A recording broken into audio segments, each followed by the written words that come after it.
Esse é o capítulo 4 da série, onde eu tento entender o porquê a gente odeia e quase nunca percebe que tá odiando. O ódio ele não é instinto puro. A gente não tem dentro da gente instinto de ódio.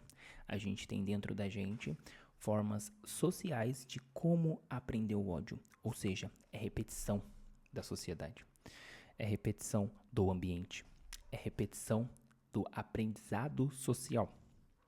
A gente aprende a odiar antes mesmo de entender o porquê e de até mesmo saber o que é o ódio. Afinal de contas, ninguém nasce odiando. O ódio ele é ensinado em momentos cotidianos, momentos tranquilos e no dia a dia de cada um.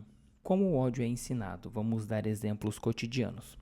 Em comentários em casa, quando você afirma algo que você adulto não gosta, a sua criança ela está ouvindo. Piadas inofensivas, frases do tipo, a gente é assim mesmo, tá tudo bem, ou então faz parte da nossa família, ou são coisas que só a nossa família entende. Tudo isso fomenta mais ainda essa questão de criar uma identidade que muitas das vezes não é do eu pessoal, e sim do coletivo. E isso também a gente pode ver com memes repetidos. Então, quanto mais a gente repete as coisas, mais aquilo fica verdade. Ou seja, quando você cresce ouvindo coisas, você para de questioná-las, pois aquilo se torna a sua identidade. E as redes sociais, elas vêm como um acelerador. Vamos lá. A rede social, ela não cria o ódio, ela acelera. Ela normaliza o ódio. Ela faz com que as pessoas achem que aquilo é comum. Só estou expondo a minha opinião, é só o que eu penso. Mas elas esquecem que essas opiniões foram formadas dentro de casa, de acordo com os vieses enviesados dos adultos, que muitas das vezes também são levadas por este caminho de criar crenças de acordo com as ideias de outras pessoas, que basicamente é isso. Ou seja, a gente não nasce odiando, a gente aprende a odiar ao longo da vida. E quando você começa a ver o mesmo discurso 1000 vezes e aquilo lá começa a se tornar verdade, aquilo vira identidade, como a gente já havia explicado nos outros vídeos. Será que o que você odeia hoje em dia foi escolha sua? Fica aí o questionamento, hein? Ou será que foi algo que você aprendeu sem perceber, algo que foi imposto em você? Será que você já parou para se questionar sobre isso? Porque assim, a gente não se questiona do porquê a gente acredita no que a gente acredita, a gente simplesmente acredita. Isso vem muito forte para mim, pelo menos pessoalmente falando, quando eu tento compreender o porquê a religião faz o que faz, o porquê Deus é quem é. E isso só soa com uma única batida na minha cabeça, que é o fato de não podermos questionar, pois seria blasfêmia. Então, criar este medo do questionamento justamente é a forma mais fácil de você criar e enraizar ideais que muitas das vezes não são corretos. E com isso a gente acaba não se questionando tanto quanto deveria. A gente deixa de questionar a vida, a gente deixa de questionar as pessoas, a gente deixa de questionar o porquê as pessoas agem como agem. E acaba normalizando tudo. E aí a gente atribui esses méritos para outras coisas.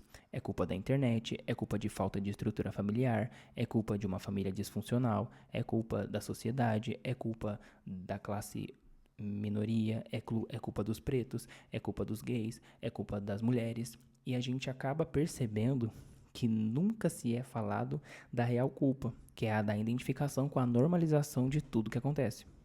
Porque a gente acaba se identificando com aquilo, lembra? A gente deixa de ver aquilo como uma simples opinião e começa a atuar como se aquilo fosse parte da nossa identidade, coisa que não é, mas passa a ser. Entende aqui como é complexo, como é contraditório não ser nossa identidade, mas ao mesmo tempo se tornar a nossa identidade por uma escolha inconsciente que a gente acaba fazendo. Eu também precisei questionar isso em mim. Eu precisei separar aquilo que era realmente as minhas opiniões ou aquilo que era ideias herdadas de outras pessoas. Então, quando você tem esse insight, você acaba confrontando ideias da sua própria personalidade, porque a sua identidade começa a fragmentar. Você começa a perceber que, na verdade, você só acredita naquilo porque foi forçado a acreditar. Isso só prova que todo mundo é suscetível a acreditar em coisas que são ideais de outras pessoas ou de outros grupos.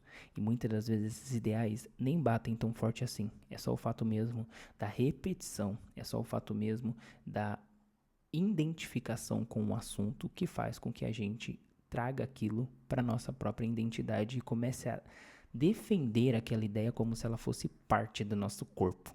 Mas assim, todo mundo odeia ou pessoas ou atitudes que as pessoas têm. Me fala aí se você lembra quando que você começou a odiar alguém. Eu acho que não dá pra lembrar, né? Eu também não consigo me lembrar quando eu comecei a odiar alguma atitude ou alguma pessoa específica por alguma coisa. Mas fica aí o questionamento, né? Porque talvez entender isso faça com que a gente consiga começar a entender o mundo, né? Com a diversidade extrema que existe no planeta, com as religiões, ideias, pensamentos, vieses políticos e sociais, né? Ou talvez não, ou talvez isso não mude o mundo. Mas pode ser que mude como a gente enxerga as coisas. Pode ser que mude como a gente se observa. Ah, e no próximo vídeo eu quero falar sobre quem lucra com o nosso ódio. Porque o nosso ódio é muito mais lucrativo do que parece. O ódio é o cerne do capitalismo, digamos assim.